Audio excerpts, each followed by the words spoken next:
Hello, good evening, everybody.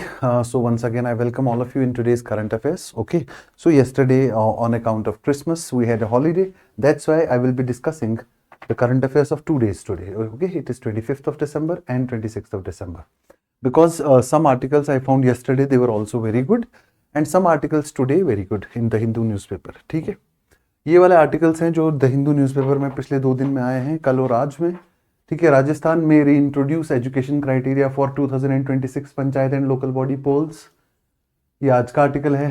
Fragile attractiveness, ये भी आज का एडिटोरियल है कि हमारे इंडिया जो है वो बहुत अट्रैक्टिव एफडीआई डेस्टिनेशन तो दिखता है, बहुत अट्रैक्टिव इन्वेस्टमेंट डेस्टिनेशन तो दिखता है, पर वो इन्वेस्टमेंट कितना फ्रेजाइल है और कितनी जल्दी विड्रॉ भी हो जाता है, ये पिछले कुछ महीनों में हमने सीखा. सिर्फ एक ट्रंप टैरिफ्स की वजह से और जो ग्लोबल अनसर्टेनिटी है ग्लोबल इकोनॉमिक्स को लेकर, तो उसकी वजह से कितना जल्दी हमारा जो है काफ़ी सारा एफडीआई विड्रॉल हुआ है. ठीक है.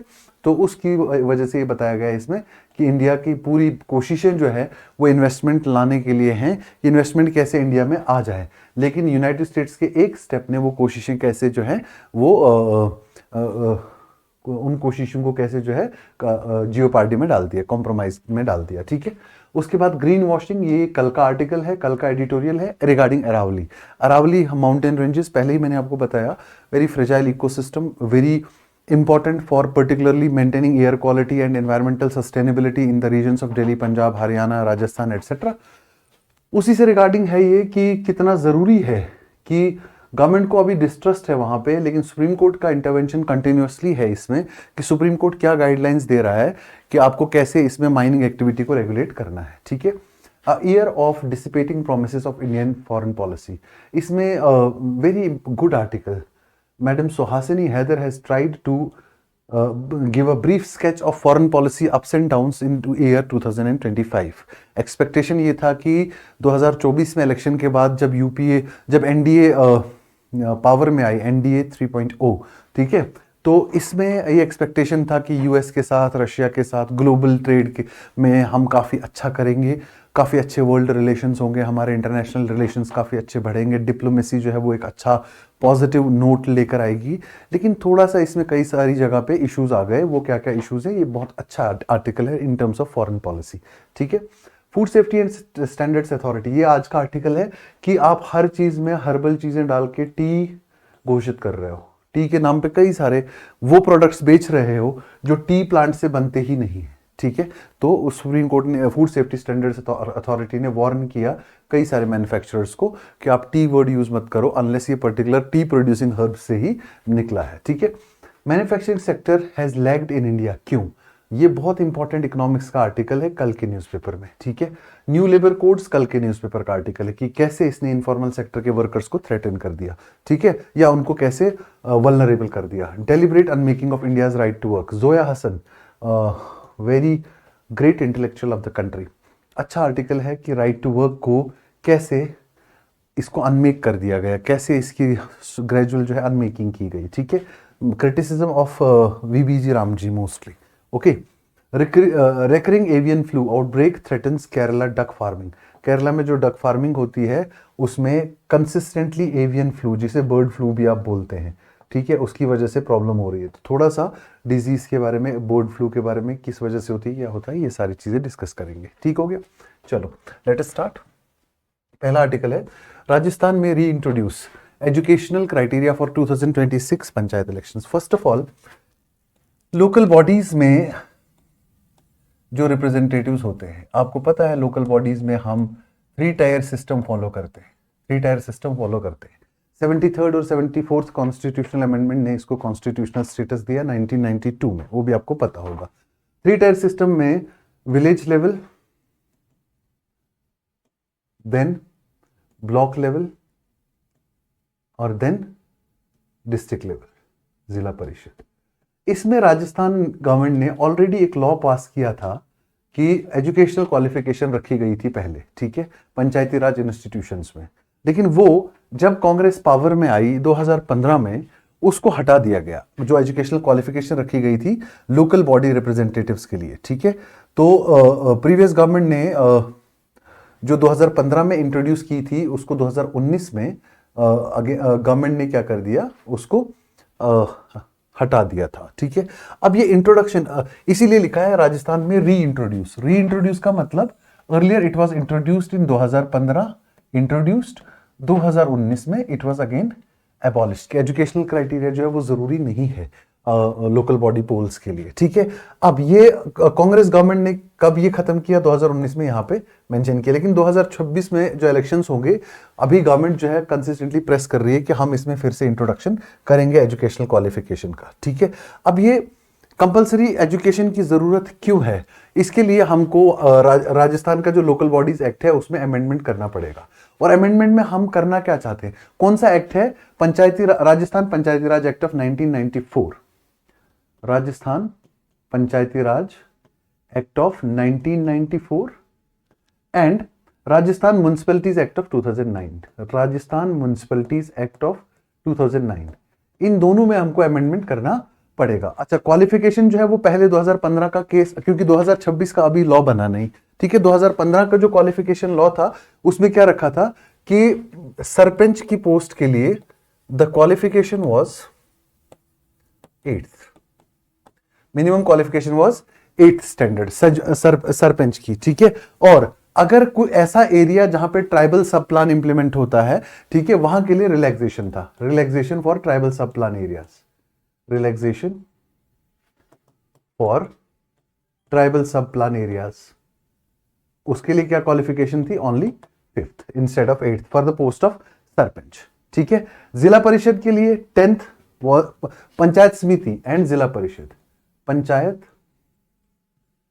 समिति एंड जिला परिषद, ये इन दो टीयर्स पे qualification was 10th, qualification was 10th standard minimum qualification for contesting the election. ठीक है, इसी के साथ अर्बन लोकल बॉडीज के लिए भी सेम क्वालिफिकेशन था 10th स्टैंडर्ड का। ठीक है, इंटरेस्टिंग पॉइंट ये नोट करना है कि कॉन्स्टिट्यूशन में ऐसा कोई भी प्रोविजन नहीं है जो सेंट्रल या स्टेट लेजिस्लेचर को एजुकेशनल क्वालिफिकेशन रखे। कॉन्स्टिट्यूशनल प्रोविजंस अगर बात करें तो कोई कॉन्स्टिट्यूशनल प्रोविजन नहीं है, ना सेंटर के लिए है, ना स्टेट्स के लिए है, ना लोकल बॉडीज के लिए। लेकिन 73rd अमेंडमेंट ने एम्पावर किया, 73rd और 74th अमेंडमेंट ने स्टेट्स को कि आप जो है लॉज बना सकते हो पीआरआईज के लिए, पंचायती राज इंस्टीट्यूशंस के लिए। समझ आ गया आपको? ठीक है, अब डिबेट इसके सराउंडिंग, अच्छा इसको फॉलो करते हुए हरियाणा ने भी सेम लॉ पास कर दिया। ठीक है, हरियाणा ने सेम लॉ पास कर दिया कि they introduced educational qualification for local bodies. Okay, फिर लेटर ऑन हरियाणा ने एक और क्वालिफिकेशन रखा कि अगर आपको पीआरआई, पंचायती राज इंस्टीट्यूशन के लिए कोई भी लेवल पे कंटेस्ट करना है तो आपके घर में एक फंक्शनल टॉयलेट होना चाहिए। दिस वाज फॉर स्वच्छ Bharat mission and this was for open defecation free India. ठीक है, फिर ये केस जो है सुप्रीम कोर्ट में पहुंचा और सुप्रीम कोर्ट ने एक बहुत ही important judgment, Rajbala versus state of Haryana case, please remember this case, Rajbala versus state of Haryana, state of Haryana 2015। इसने ये लॉ अपहोल्ड करा, नॉट विदहोल्ड, अपहोल्ड करा, मतलब उसने कहा हाँ ठीक है, हरियाणा का जो लॉ है educational qualification plus having a functional toilet, ये सही है, क्योंकि कंटेस्टिंग एन इलेक्शन और वोटिंग इन एन इलेक्शन ये दोनों फंडामेंटल राइट नहीं है, ये लीगल राइट्स है। तो इनको जो है for betterment of the general citizens इसको इंप्लीमेंट किया जा सकता है। ठीक है, लेकिन इसके अराउंड एक डिबेट भी है कि अननेसेसरली सिटीजन का राइट कंट्रोल कर्ब हो जाता है, किसके लिए, to contest the elections, number 1। Number 2, बहुत सारी वर्ल्ड की ऐसी डेमोक्रेसीज हैं जहां पे क्वालिफिकेशन जो है, एजुकेशनल क्वालिफिकेशन कोई क्राइटेरिया नहीं है। ठीक है, और खासकर एजुकेशन में लैग बिहाइंड कौन से सेक्शंस करते हैं, scheduled caste, scheduled tribe, women, तो और मार्जिनलाइज सेक्शंस, इन सेक्शंस को और ज्यादा वल्नरेबल आपने कर दिया कि अगर उनके पास क्वालिफिकेशन नहीं है वो कंटेस्ट भी नहीं कर पाएंगे। ठीक है, इसके अलावा राजबाला केस में लेकिन सुप्रीम कोर्ट क्या कह रहा है, it is for better administration of panchayat, such laws can be made. ठीक है, उसके अलावा कई सारे ये कहते हैं कि एजुकेशनल क्राइटेरिया जो है वो बेटर लेजिस्लेशन में हेल्प करेगा, सोसाइटी को एजुकेशन अटेन करने के लिए भी करेगा, मोटिवेट करेगा, और वेल एजुकेटेड इंडिविजुअल जो है वो रिसोर्सेज है कंट्री की डेवलपमेंट के लिए। तो इसलिए वेल एजुकेटेड इंडिविजुअल्स को लेजिस्लेचर में लाना या लोकल बॉडीज में लाना ये अच्छा है, ठीक है। और ये भी कहा कि गुड कैंडिडेट्स, ठीक है, जो है वो एजुकेटेड कैंडिडेट्स को एक गुड कैंडिडेट का क्राइटेरिया भी जो है दिया जा सकता है। लेकिन कई सारे अपोजिशन के लोग ये कहते हैं, कई सारे ह्यूमन राइट्स या पॉलिटिकल राइट्स एक्टिविस्ट ये कहते हैं कि क्या एजुकेशन ही सिर्फ एक क्राइटेरिया है गुड कैंडिडेट बताने का किसी को? क्योंकि हमने एजुकेटेड टेररिस्ट्स भी देखे, क्योंकि हमने एजुकेटेड एंटी नेशनल लोग भी देखे, क्योंकि हमने एजुकेटेड ड्रग पेडलर्स भी देखे। तो एजुकेशन ही सिर्फ एक क्राइटेरिया नहीं है गुडनेस का, ठीक है। और क्राइटेरियाज फिक्स कर सकते हैं, और क्राइटेरियाज में क्रेडिबिलिटी एक क्राइटेरिया होता है, और क्रेडिबिलिटी टेस्ट हो जाती है वोट से कि लोग उस इंसान में ट्रस्ट करते हैं। क्रेडिबिलिटी उस इंसान की जो है वो अनक्वेश्चनड होती है। लेकिन उसमें भी एक इशू ये है कि क्या वोटिंग और क्या इलेक्शंस फेयर होते हैं? तो फेयरनेस ऑफ इलेक्शन बढ़ा के हम क्रेडिबिलिटी टेस्ट कर सकते हैं, ठीक हो गया। तो इसलिए कई सारे लोग इसको अपोज भी करते हैं, ठीक है। तो आप जो है अकॉर्डिंगली इसको रीड करके पॉजिटिव्स और नेगेटिव्स दोनों माइंड में रखते हुए फाइनल कंक्लूजन देने वाले ना आप कोई है ना मैं कोई हूं, ना आप अथॉरिटी है ना मैं अथॉरिटी हूं, अपने पॉइंट ऑफ व्यू सारे रख सकते हैं, ठीक हो गया। Okay, yes, fragile attractiveness, about the attractiveness of India as a investment destination. क्या इंडिया सच में एक अच्छी इन्वेस्टमेंट डेस्टिनेशन है? माना तो यही जा रहा था, कई सारे इन्वेस्टर्स जो है इंडिया के अंदर इन्वेस्टमेंट कर रहे थे, ठीक है। लेकिन डोनाल्ड ट्रंप के अनाउंसमेंट इंडिया के ऊपर पहले 25% tariffs, for what? For not trading with India, और for India for focusing on trade with other countries other than USA, और 25% penalty tariffs for US imports, for imports of Russian oil, okay, penalty tariffs, in totality 50% tariffs, ठीक है।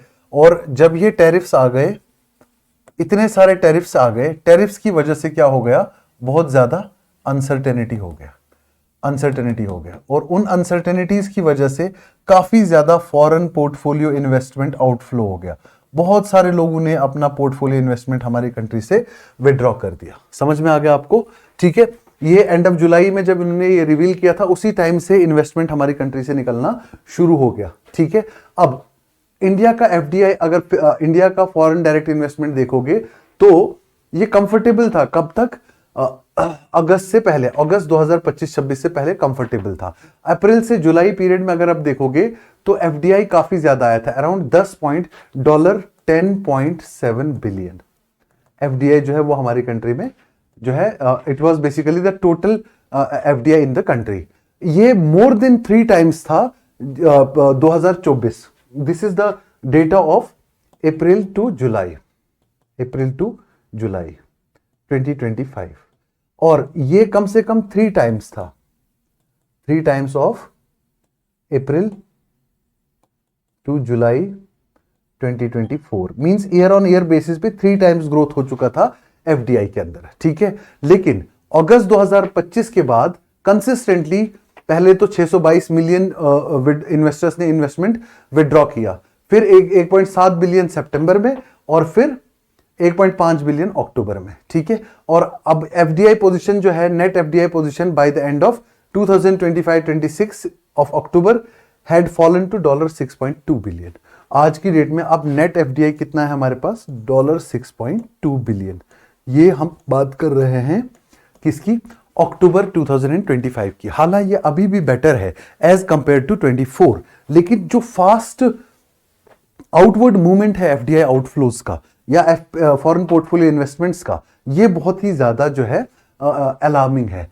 हम एक satisfaction सिर्फ ये कर सकते हैं कि हमारा सिर्फ फॉरेन डायरेक्ट इन्वेस्टमेंट ही जो है वो विड्रॉ नहीं हुआ, हमारी कंपनियां भी बाहर इन्वेस्ट कर रही हैं। मींस हमारी कंपनीज को ग्लोबल कॉम्पिटिटिवनेस हासिल हुई है, हमारी कंपनीज बहुत अच्छा ग्रो कर रही हैं। तो Indian companies are increasingly becoming internationally competitive in scale and resources. लेकिन ये तो हम खुद को तसल्ली, दिल को बहलाने के लिए ये ख्याल अच्छा है गालिब कि वो बाहर जाके इन्वेस्ट कर रहे हैं, हमारी कंपनीज इतनी अच्छी हो गई है, पर वो घर में क्यों इन्वेस्ट नहीं कर रहे हैं? ये भी तो क्वेश्चन अच्छा है, ठीक है। तो ये सेम क्वेश्चन आगे पूछा गया है कि ये क्वेश्चन है कि why the companies are not investing here, ठीक है।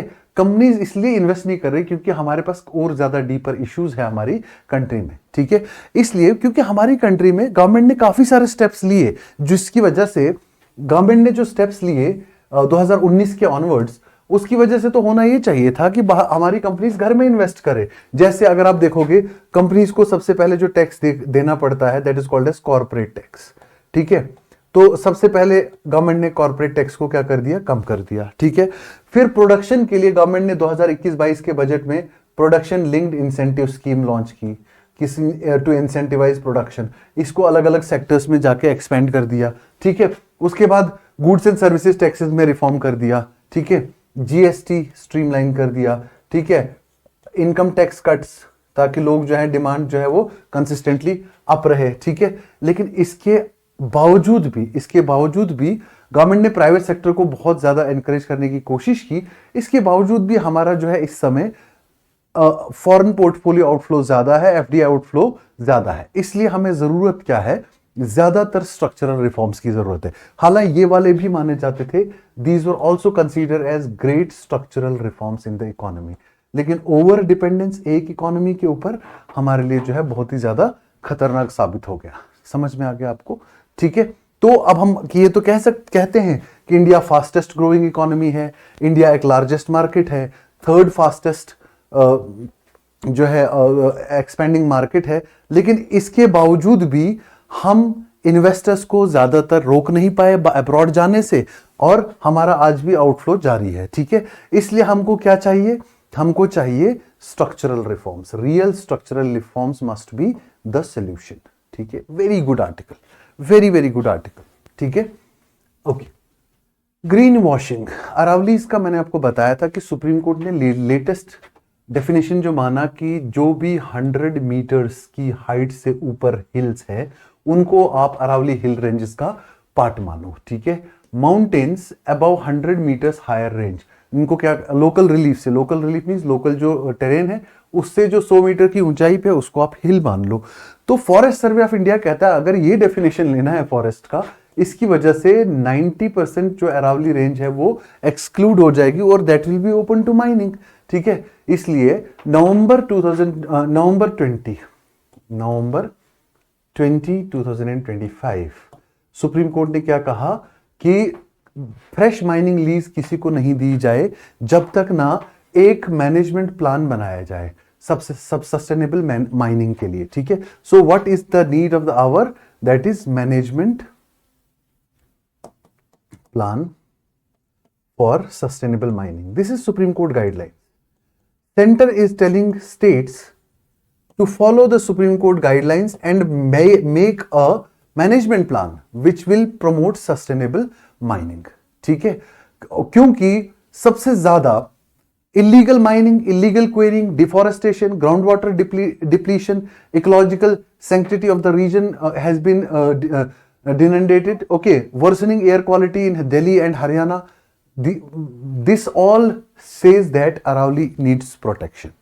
लेकिन सुप्रीम कोर्ट ने फिर भी ब्लैंकेट बैन ऑन माइनिंग लगाने से मना कर दिया। क्यों? उसने कहा इसकी वजह से इंस्टेंसेस ऑफ इलीगल माइनिंग जो है वो बढ़ जाएंगे, ठीक है। और गवर्नमेंट क्या कह रही है कि जो गवर्नमेंट ने सैंक्शन कर दिए mining of critical minerals in Aravalli region, उसको छोड़ के बाकी सब चीज पे अभी पॉज लगना चाहिए जब तक ना हम सस्टेनेबल माइनिंग के लिए एक प्रॉपर प्लान, एक प्रॉपर स्ट्रेटेजी बना पाए। समझ रहे मेरी बात को, ठीक है। इसीलिए ये कहा गया है कि अरावली जो है वो एक जियोलॉजिकली और हिस्टोरिकली इंपॉर्टेंट माउंटेन रेंज है। मैंने ये भी कहा था आपको, one of the oldest mountain range है।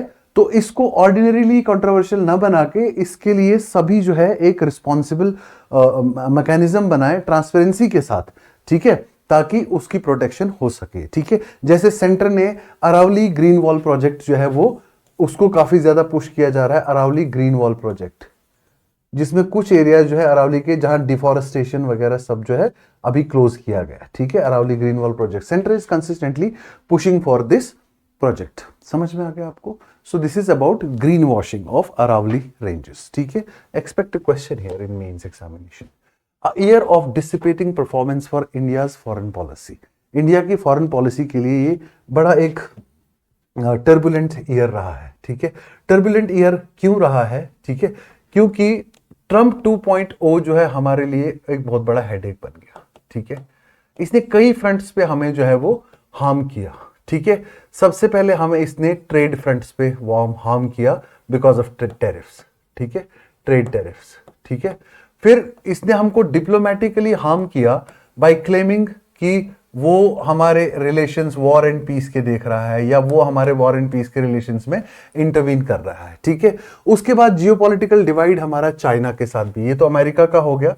चाइना के साथ हमने काफी सारे इश्यूज जो है वो सेटल कर दिए थे। ठीक है, लेकिन चाइना के साथ इकोनॉमिक, चाइना के जो है LAC line of actual control पे भी हमारा जो है वो सेटलमेंट हो रहा है। ठीक है, उसके बाद इकोनॉमिक टाइज रशिया के साथ अगर हम देखें तो सबसे बेहतरीन हमारे ऑयल इंपोर्ट्स चल रहे थे अभी। ठीक है, लेकिन उसके बावजूद अभी रशिया के प्रेसिडेंट जब मिस्टर पुतिन रशिया के जब यहां पे आए थे, रशियन सुप्रीम, तो रशियन इकोनॉमिक टाइज, उसमें भी हमने देखा कोई सिग्निफिकेंट हमारा जो है एग्रीमेंट नहीं रीच आउट हुआ रशिया के साथ। ठीक है, उसके बाद हमारे कई सारे और भी चीजें जो है by the end of year December 2025 में हमने देखा कि ये ईयर हमारा फॉरेन पॉलिसी के साथ बहुत ज्यादा टफ रहा, बहुत ज्यादा रगेड रहा। ठीक है, उसके बाद हमने एक और चीज इसमें देखा कि ट्रम्प टैरिफ की वजह से हमारे अप्रैल जेम्स ज्वेलरी सी फूड, अप्रैल जेम्स ज्वेलरी सी फूड, ये वाले सेक्टर्स बहुत ज्यादा हार्म हुए। समझ में आ रहा है आपको? ठीक है, और ट्रंप ने फर्स्ट टर्म में भी एक चीज किया था, आपको अगर याद हो तो, it revoked the GSP. It revoked the GSP. What is GSP? Generalised system of preferences. Generalised system of preferences. generalized system of preferences. What is generalized system of preferences? Under the principle of GSP, under the principle of generalized system of preferences, USA ने कई सारी countries को जो है preference दिया था। क्या दिया था? प्रेफरेंस दिया था अपनी साथ ट्रेड के लिए। ठीक है, और इंडिया भी उसमें से एक कंट्री थी। It was the largest and oldest trade preference programme of United States. ठीक है, अब इसमें कई सारे इंडस्ट्रियलाइज्ड नेशंस को प्रेफरेंशियल स्कीम्स दी जा रही थी कि वो कंट्री के साथ जैसे जीरो टैरिफ्स या very low tariffs in trade etcetera etcetera. ठीक है, उसमें अमेरिका ने जो है इंडिया के लिए वो विड्रॉ कर दिया। ठीक है, अब ये जनरलाइज सिस्टम ऑफ प्रेफरेंसेस जो है ये किसके अंडर आता है? United nation conference on trade and development 1964। ठीक है, this GSP was introduced in 1968 under UNCTAD। Okay, United Nations conference on trade and development, UNCTAD 1968 ने इसको इंट्रोड्यूस किया and it was formally instituted इन 1971, और यूएसए ने इसको विड्रॉ कर दिया इंडिया के लिए 2019 में। ठीक है, which was a blow to India's trade to US. अब उसके बाद अभी जो है इसी के जैसा एक और ट्रेड प्रेफरेंशियल एग्रीमेंट है किसके अंदर? वर्ल्ड ट्रेड ऑर्गेनाइजेशन के अंदर, that is called as MFN, most favoured nation. हालांकि वो यहां डिस्कस नहीं है, लेकिन इसी के तरीके जनरलाइज सिस्टम ऑफ प्रेफरेंस जो UNCTAD के अंडर है उसी तरीके का। ठीक है, लेकिन पहले उसने 2019 में जीएसपी यूएसए ने क्या कर दिया? विड्रॉ कर दिया इंडिया के लिए। ठीक है, दूसरा काम अब जो है अभी टैरिफ्स लगा दिए। ठीक है, उसके बाद कई सारी चीजें, फ्री ट्रेड एग्रीमेंट्स हमने जो है बहुत सारे कंट्रीज के साथ अभी नहीं किया। लेटेस्ट हमने एक जो है न्यूजीलैंड के साथ साइन किया है, वो भी अभी न्यूजीलैंड के पार्लियामेंट से अप्रूव होना बाकी है। ठीक है, उसके बाद चाइना के साथ शंघाई कॉर्पोरेशन ऑर्गेनाइजेशन में पुतिन के साथ वहीं पे एंगेजमेंट, फोटोग्राफी, सब कुछ, लेकिन fundamental securities on line of actual control अभी भी गारंटीड हमारे पास नहीं है। ठीक है, रशिया के साथ हमारे पास टोटल कोई बड़ा एग्रीमेंट अभी साइन नहीं हुआ। ठीक है, ग्लोबल और रीजनल सिक्योरिटी के लिए यूनाइटेड स्टेट्स ने 2017 में भी क्या किया? नेशनल सिक्योरिटी स्ट्रेटेजी जो है वो अनाउंस की। उसमें इंडिया के लिए उसने क्या टर्म यूज किया, इंडिया के लिए टर्म यूज किया कि one of the most friendly allies, ठीक है। लेकिन 2025 के नेशनल सिक्योरिटी स्ट्रेटेजी जो मैंने अभी कुछ दिन पहले वीडियो में आपको बताया था यूएसए ने, उसमें क्या इंडिया का कोई ज्यादा मेंशन भी नहीं किया, ठीक है। और बहुत ही ज्यादा मेंशन जो है रशिया का भी नहीं किया, चाइना का भी नहीं किया, ठीक है। लेकिन ट्रंप का कंसिस्टेंटली जो रेफरेंस है वो है ग्लोबल पावर्स को कंसोलिडेट करने के लिए, एक G2 का भी रेफरेंस उसने दिया। G2 means USA and China, ठीक है। लेकिन इंडिया को कहीं से कहीं तक इसमें भी मेंशन नहीं किया, ठीक है। इसलिए इंडिया को अभी सीरियस थॉट देने की जरूरत है अपने ये सारे एलाइज के साथ भी और इमीडिएट नेबर के साथ भी, क्योंकि इमीडिएट नेबर के साथ में भी अभी अगर आप देखोगे पहलगाम अटैक कैसे हुआ, कैसे इन्फिल्ट्रेशन हुआ, कोई हमारे पास उसका क्लू नहीं है क्लियर, ठीक है। और उसके बावजूद भी जो रिस्पॉन्स था हमारा ऑप सिंदूर, उस ऑप सिंदूर के अंदर में भी जो है हमारे जो एलाइज थे, हमारे फ्रेंडली एलाइज, हमको जो उनसे एक्सपेक्टेड था, रादर देन उन्होंने इसको हमारे इमेज डैमेज करने के लिए यूज किया, रादर देन हमारा सपोर्ट करने के लिए। और उसके बाद भी unnecessary support to other companies, ठीक है। और इस सभी चीजों की वजह से हमको जो है कई सारी चीजों को अब फिर इमीडिएट नेबर में हमारा नेपाल भी आता है, बांग्लादेश भी आता है।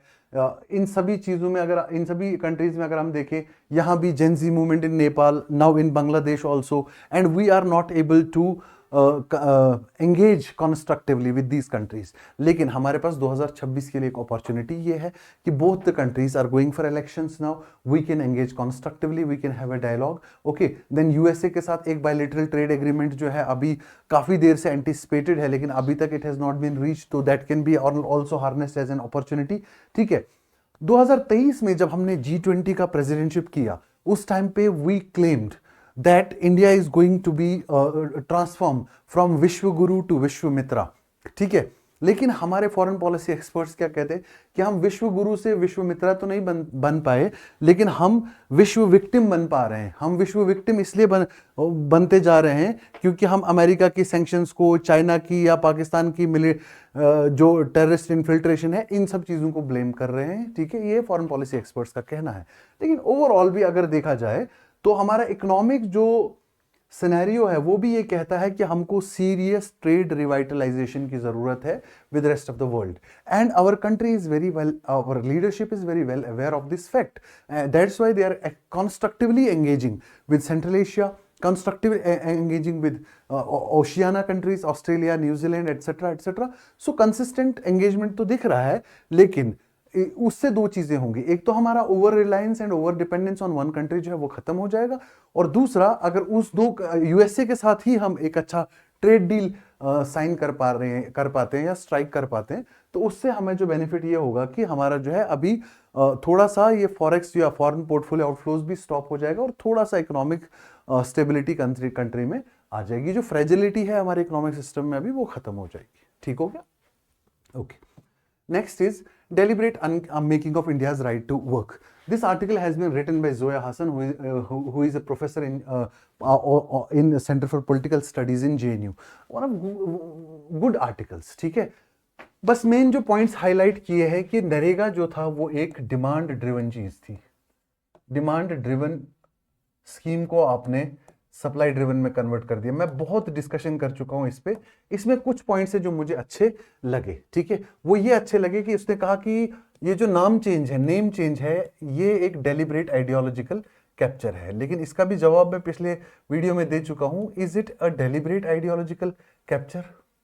क्या ये एक डेलिब्रेट आइडियोलॉजिकल कैप्चर है? क्या फादर ऑफ द नेशन का नाम हटा के विकसित भारत, गारंटी फॉर रोजगार एंड आजीविका मिशन ग्रामीण, वीबीजी, रामजी, ऐसा ये कर रहे हो क्या? आइडियोलॉजिकल रप्चर कर रहे हो क्या? ठीक है, ये सारी चीजें जो हैं, ठीक है। और ये कह रहा है कि जो इसका नाम महात्मा गांधी के नाम पे था, तो it has ethical as well as historical value, ठीक है, लेजिटिमेसी थी इसकी, ठीक है। उसके बाद जेन ड्रीज का एक रेफरेंस दिया है इसमें उन्होंने। हु इज जेन ड्रीज? one of the great economists and one of the chief architects of MG NREGA. Okay, MNREGA के एक बहुत ही एमिनेंट आर्किटेक्ट थे जेनरीज, ठीक है। उसने ये कहा है कि इस जो चेंज आया है मनरेगा के अंदर, ठीक है, इससे क्या हो गया कि लीगल फोर्स जो थी इसकी वो भी जो है हॉलो हो गई। क्यों भाई, क्यों हॉलो हो गई? क्या ये अब लॉ नहीं है? अब भी तो लॉ है ये, ठीक है। प्लस इसकी मॉरल फाउंडेशन जो है वो भी डेंट हो गई, ठीक है। I don't know what sort of criticisms are that, but saying having said that, ये जो क्रिटिसिज्म्स है एमिनेंट इकोनॉमिस्ट से हैं, तो एक बार सोचा जा सकता है, ठीक है। फिर वो 60-40 रेशियो का जो क्रिटिसिज्म है वो भी है, ठीक है। उसके बाद जॉबलेस ग्रोथ के लिए ये बहुत ज़्यादा इंपॉर्टेंट थी कि अगर ग्रोथ हो रही थी और जॉब नहीं क्रिएट हो रहे थे, तो जॉबलेस ग्रोथ में मनरेगा का जो है वो बहुत ही प्रोमिनेंट रोल था। लेकिन मुझे लगता है ये अब भी हो सकता है, ठीक है। तो बहुत ज़्यादा मुझे इस क्रिटिसिज्म में भी उतना ज़्यादा जान नहीं दिखती, ठीक है। लेकिन मनरेगा right to information forest right act का भी ये दिया है, इसमें ये कहा था कि कई सारे स्ट्रक्चरल फेलियर्स को राइट बेस्ड रिस्पॉन्स दे रही थी गवर्नमेंट। एक तो रिस्पॉन्स भी कर रही थी, और वो भी कि कौन सा? Right based reform, right based response. तो अब भी राइट बेस्ड रिस्पॉन्स ही है, राइट तो अब भी है ना वर्क का, 125 डेज का जो है राइट है, अब भी है, ठीक है। तो ये सारे कई सारे इसमें क्रिटिसिज्म्स हैं, just go through it, nothing much new, ठीक है। सारा जो मैंने ऑलरेडी बताया है वो पहले ही मैंने बताया, ठीक है। हाँ, ठीक है। Next is why manufacturing sector in India is lagging behind, ठीक है। इंडिया के मैन्युफैक्चरिंग सेक्टर के साथ क्या प्रॉब्लम्स है, यहां पे 2-4 चीजें बहुत अच्छी है, ठीक है। एक अ सिक्स्थ ऑफ ह्यूमैनिटी, ये एक बुक लिखी है हमारे इंडिया के chief economic adviser, ex chief economic adviser Arvind Subramanian, ठीक है। अरविंद सुब्रमण्यम जी कह रहे हैं कि हमारी कंट्री में एक बड़ी प्रॉब्लम है जिससे मैन्युफैक्चरिंग सेक्टर को नुकसान पहुंच रहा है, वो है high salaries of government employees, high salaries of government employees. अच्छा, ये कैसे high salaries of government employees कैसे हैं मैन्युफैक्चरिंग सेक्टर में, ये हार्मफुल कैसे हैं, ठीक है। वो ये कह रहा है कि वर्कर्स जो है वो गवर्नमेंट एम्प्लॉयज की तरफ, गवर्नमेंट एम्प्लॉयमेंट की तरफ ज्यादा फोकस कर रहे हैं, और इंडस्ट्रियल वर्क से जो है वो क्या कर रहे हैं, वो दे आर मूविंग अवे, ठीक है। अब एक सेक्टर में जब अच्छा कुछ हो रहा हो, उसकी वजह से दूसरा सेक्टर हार्मफुल, नुकसान झेल रहा हो, ऐसी एक फिनोमिना के लिए एक टर्म यूज की गई है, Dutch disease, DUTCH, Dutch disease. Dutch disease एक टर्म है, please remember this term. UPSC में ask a question that the term Dutch disease has been seen in news recently, what does it means? Dutch disease क्या है? ये Dutch disease, Dutch disease ये है कि अगर किसी एक सेक्टर इकोनॉमिक्स में बहुत अच्छा परफॉर्म कर रहा है, लेकिन उसकी वजह से दूसरे सेक्टर को हार्म हो रहा है, this phenomena is called Dutch disease. ये टर्म जो है ये कब कॉइन की गई? 1959 में नेदरलैंड के ग्रोनिंगन प्रोविंस में, there is a province Groningen province में गैस फील्ड का क्या होता है? डिस्कवरी होता है। गैस फील्ड डिस्कवर हो गए कब? 1959 में, ठीक है। ग्रोनिंगन गैस फील्ड, ठीक है, 1959 में। जब ये डिस्कवर हो गए 1959 में, तो वहां पे काफी ज्यादा एनर्जी, चीप एनर्जी के सोर्सेज मिले और उसका एक्सट्रैक्शन शुरू हो गया। बिकॉज ऑफ दैट एक्सट्रैक्शन काफी ज्यादा सिस्मिक एक्टिविटी, सिस्मिसिटी इंड्यूस हो गई उस एरिया में, and that became highly prone to earthquakes and other things. That's why these Groningen gas fields have been closed now in 2024. Permanently closed. Why? Because it has induced huge seismicity in the area. उसकी वजह से एक तरफ से आप energy तो निकाल रहे हो, दूसरी तरफ से इंफ्रास्ट्रक्चरल डैमेज, डिमोलिशंस, काफी सारा नुकसान फेस करना पड़ा। सेम चीज बोला जा रहा है कि गवर्नमेंट सैलरीज जो इंडिया के इकोनॉमी के अंदर हैं, तो बहुत सारे लोग क्या करते हैं, शिफ्ट करते हैं मैन्युफैक्चरिंग सेक्टर से गवर्नमेंट सेक्टर की तरफ। लेकिन क्या सिर्फ इतना ही है कि मैन्युफैक्चरिंग सेक्टर हमारा जो है वो ये हाई सैलरीज की वजह से, क्या सिर्फ यही एक रीजन है? इसके साथ अगर आपकी हाई सैलरीज है, गवर्नमेंट सेक्टर में, लेकिन सभी को गवर्नमेंट जॉब तो नहीं मिल रहा ना। तो आप मैन्युफैक्चरिंग सेक्टर को क्या करो, एम्पल ऑटोमेट करो, ठीक है। उसमें ऑटोमेशन की भी तो कमी है कि आपके पास लेबर अगर कम है तो ऑटोमेशन करो, ताकि ऑटोमेशन की वजह से प्रोडक्टिविटी क्या हो जाए, बढ़ जाए। सो आप ऑटोमेशन को बढ़ाओ, अगर ऑटोमेशन बढ़ाएंगे तो प्रोडक्टिविटी बढ़ेगी, ठीक है। उसके बाद सिर्फ इतना ही आप एग्जांपल नहीं दे सकते, आप मैन्युफैक्चरिंग सेक्टर की सैलरीज को भी जो है वो बढ़ा दो, लेकिन ये डिफिकल्ट है कि मैन्युफैक्चरिंग सेक्टर की वेजेस को कंप्लीटली इक्वेट किया जा सके गवर्नमेंट सेक्टर से। इसलिए आप टेक्नोलॉजी अपग्रेडेशन करो, क्या करो आप, टेक्नोलॉजिकली अपग्रेडेशन करो। अब जब आप टेक्नोलॉजिकली अपग्रेडेशन करोगे तो आप क्या करोगे कि प्रोडक्टिविटी इंक्रीज करोगे। वर्कर्स भले कम है लेकिन प्रोडक्टिविटी अगर ज्यादा है तो आउटपुट ज्यादा होगा, ठीक है। और दूसरी चीज, जैसे डच डिजीज हो गया कहां पे, ग्रोनिंगन प्रोविंस ऑफ नेदरलैंड्स, ठीक है। It was a natural endowment, naturally वहां पे वो गैस फील्ड डिस्कवर हो गए, ठीक है। लेकिन यहां पे ये तो चीज हमारी कंट्री में जो है ये तो चीज स्ट्रक्चरल है, तो आप टेक्नोलॉजी के साथ इसको कंप्रोमाइज करो, ठीक है। और आप कम से कम, एक आपने सुना होगा एक statement, necessary is the mother of necessity is the mother of invention.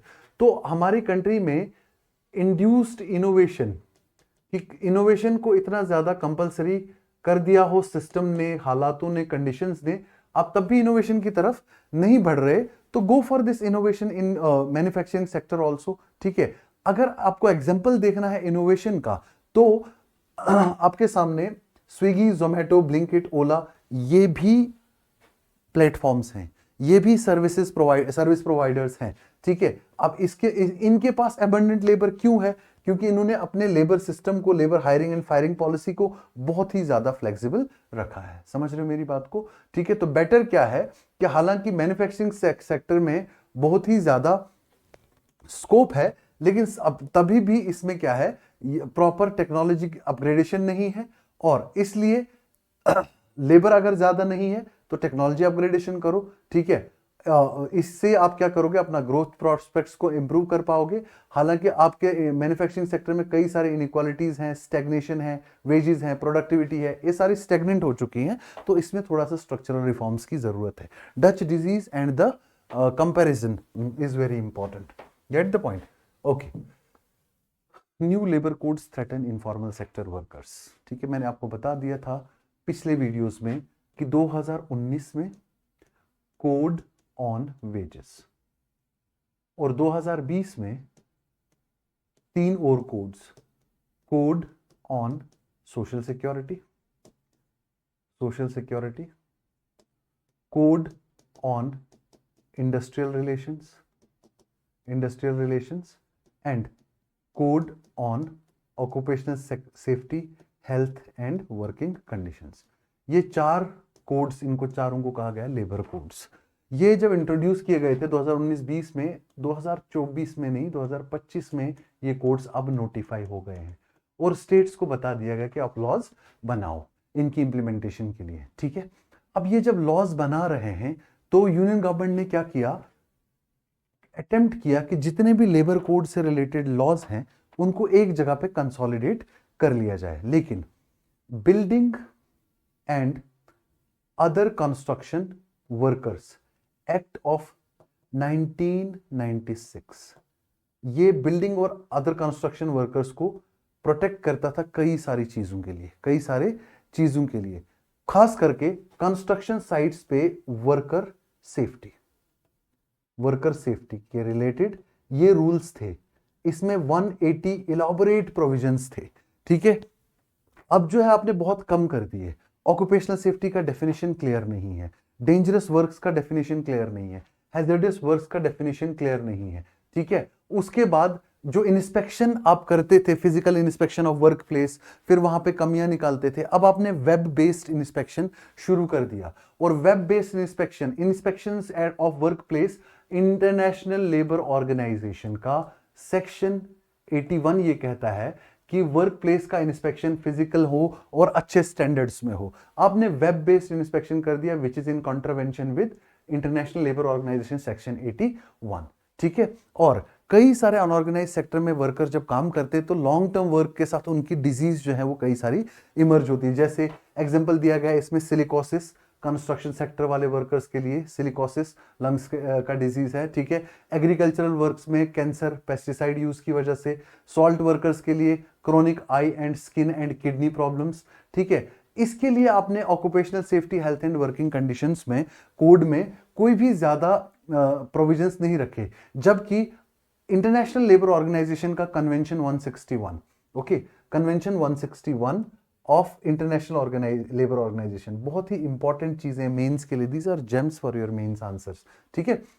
International labour organization का कन्वेंशन 161 क्या कहता है कि नेशनल पॉलिसी होना चाहिए ऑक्यूपेशनल हेल्थ सर्विसेज के लिए, जिसमें वर्कर्स को कम से कम डिजीज आइडेंटिफिकेशन के लिए, ट्रीटमेंट के लिए और रिहेबिलिटेशन के लिए क्या होना चाहिए, सर्विसेज अवेलेबल होना चाहिए। तो आपने occupational safety health and work conditions में ये चीजें नहीं रखी, ठीक है। और कई सारे इनफॉर्मल सेक्टर के वर्कर्स को आपने एम्प्लॉयज स्टेट इंश्योरेंस स्कीम की फैसिलिटी प्रोवाइड नहीं की। प्राइवेट इंश्योरेंस जो है वो करा सकते हैं, लेकिन एम्प्लॉयज स्टेट इंश्योरेंस के एम्बिट में आपने उनको क्यों नहीं लाया, ठीक है। और वेलफेयर बोर्ड्स, कई सारे सोशल सिक्योरिटी बोर्ड जो है हर एक स्टेट ने बनाए हैं, वेलफेयर स्कीम्स बनाई हैं, तो वो सारी जो है वो सोशल सिक्योरिटी कोड के साथ एबॉलिश ना हो जाएं, और उसकी वजह से कई सारा वेलफेयर रिलेटेड मेजर्स जो हैं वो खत्म हो जाएंगे इन वर्कर्स के, ठीक है। और कहां से फंड्स रेज करोगे इनकी सोशल सिक्योरिटी के लिए, ये भी कोई गारंटीड आपने इनको प्रोविजन नहीं दिया। समझ में आ गया आपको, ठीक है। इसलिए कह रहे हैं कि तमिलनाडु जैसे स्टेट्स हैं जहां पे, या आंध्र प्रदेश जैसे स्टेट्स हैं जहां पे ऑलरेडी उनके वेलफेयर बोर्ड्स एस्टेब्लिश्ड थे, उन्होंने उन वेलफेयर बोर्ड्स को क्लोज करना शुरू कर दिया है, जो कि अगेंस्ट द वर्कर्स है, ठीक है। तो इसीलिए उन्होंने कहा कि इनफॉर्मल सेक्टर के वर्कर्स आपने ज्यादातर फोकस किया है सिर्फ किनको, गिग वर्कर्स को, प्लेटफॉर्म वर्कर्स को, बाकी सारे भी इनफॉर्मल सेक्टर में वर्कर्स हैं जिसमें उनके लिए जो है इनफॉर्मल वर्कर्स के लिए बहुत ज्यादा सेफ्टीज नहीं है। Critical points about the labour codes, ठीक हो गया। Okay, next. Food Safety Standards Authority of India, the parent organization which certifies whether the food is safe or not. ठीक है, उसने क्या कहा है, जितने भी मैन्युफैक्चरर्स हैं, टी मैन्युफैक्चरर्स हैं, ठीक है, फूड बिजनेस ऑपरेटर्स हैं, FBOs, फूड बिजनेस ऑपरेटर्स, उनको ये कहा कि आप हर एक हर्ब के एक्सट्रैक्ट के लिए वर्ड टी यूज कर रहे हो, this is miss branding. T use कर रहे हो, this is miss branding. unless camellia sinensis से वो एक्सट्रैक्ट हो, this is the shrub,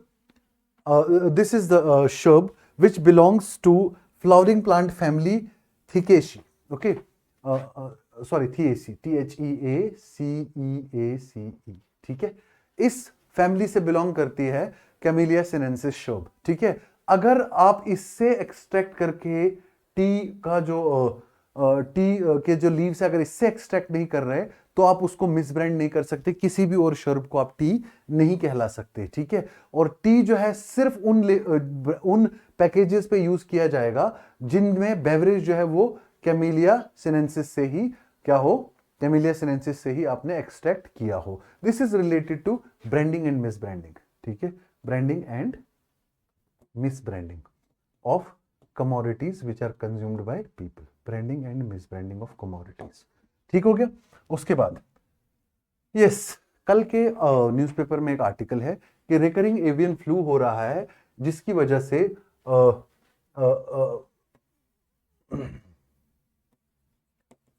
कुटनाड is a district, okay, Kuttanad district में डक फार्मिंग होती है, ओके, और दूसरा अलापुजा, कोटायम डिस्ट्रिक्ट्स हैं, ठीक है। इन सारे डिस्ट्रिक्ट्स में कई सारी चीजें, कई सारे जो डक फार्मिंग में मास डेथ ऑफ बर्ड्स हो रही है। Around 55,000 birds have been died including ducks, chickens etcetera because of avian flu, okay, avian flu also known as bird flu, okay, it is caused by a virus called as avian influenza. It is caused by a virus called avian influenza, also known as H5N1 virus, H5N1 virus, ठीक है। इसकी वजह से avian influenza जो है वो spread हो रहा है और डक फार्मिंग जो है वो हार्म हो रही है, ठीक है। अब ये बर्ड फ्लू जो है, it is also called, it is a highly pathogenic virus, okay, and it spreads globally, it poses mainly, it mainly threatens the birds and wildlife, birds and wildlife, birds and wildlife. Birds and wildlife. Okay. And also since 2020, it has spread across continents, including Europe, Asia, Africa, North America, South America, Antarctica. Now also in India, we are seeing the transmission of this avian influenza, or also known as bird flu, Get the point? Now, how does it spread? It spreads between birds through direct contact with nasal and respiratory secretions. Okay, direct contact with infected bird feces, contamination of feed and water, also contact with contaminated equipment and humans. Okay, when you keep pets, you need to keep them safe from this. Get the point? Because at least it takes 20 days to monitor for the signs of this illness. Get the point? There was a question also in prelims 2015 that H1N1 virus is sometimes mentioned in news with reference to which of the following disease. The answer was simple bird flu. Okay, the answer was bird flu. Get the point? Clear? Okay. So this is regarding avian influenza. Okay. Well, this was all from today's news analysis, including yesterday's also. So tomorrow I will again come up with some great news articles from The Hindu. Get the point? So please focus on these articles, follow them very continuously. 60 to 70% of your current affairs will be very much tight. Okay, usually I don't take political and diplomatic issues much. You can read them yourself from news, but not so important. Mostly I take economic issues, political issues, issues related to schemes, some issues related to science and technology, and some issues, most of the issues related to ecology and environment. Then also majority of the issues related to reforms in different sectors. Okay, only I told you I don't discuss political issues much, so that's all. That's what I leave aside, and that's also not very important. Hardly you'll find one or two questions, that too in mains examination, 10 markers, that can be read from any book or anything, anywhere, any other source. Okay, thank you so much for joining me.